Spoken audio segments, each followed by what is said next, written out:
नमस्कार, आवाज इंडिया में आप सभी का स्वागत है। मैं हूं सीमा।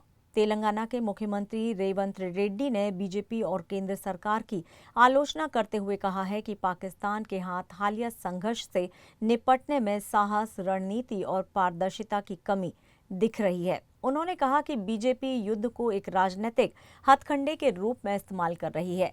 रेड्डी ने युद्ध के नतीजों पर मोदी सरकार की चुप्पी पर सवाल उठाए और कहा कि युद्ध की समाप्ति की घोषणा भारत ने नहीं बल्कि अमेरिका के राष्ट्रपति ने की थी।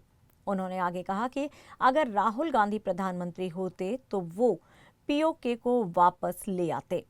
मोदी सरकार की तुलना में कांग्रेस ने राष्ट्रीय सुरक्षा के हितों में पाकिस्तान के साथ संघर्ष के दौरान सरकार को पूरा समर्थन दिया था।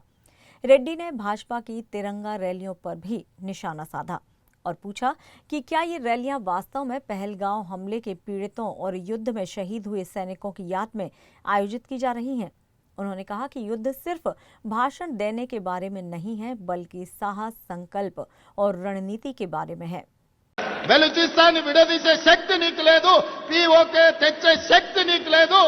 కానీ ఇవాళ కాంగ్రెస్ పార్టీని మీరు విమర్శించడం ద్వారా ఏమి చెప్పదలుచుకున్నారని బీజేపీ నాయకులను నేను అడగదలుచుకున్నా.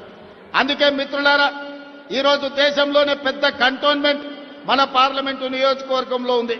సికింద్రాబాద్ కంటోన్మెంట్ అంటే ఈ దేశ భద్రతకు గుండెకాయ. ఈరోజు ఇక్కడున్న సైనికులే ఈ యుద్ధంలో పాల్గొని ఈ తెలంగాణలో ముఖ్యంగా ఇక్కడ తయారు చేసిన యుద్ధ విమానాలే ఈరోజు యుద్ధంలో దేశం యొక్క గౌరవాన్ని నిలబెట్టినాయి. మోడీ గారు తెచ్చిన రాఫెల్ యుద్ధ విమానాలు మన పాకిస్తాన్ కూల్చింది. ఎన్ని కూల్చిందో రాఫెల్ గురించి చెప్పమంటే ఈరోజు చర్చ లేదు.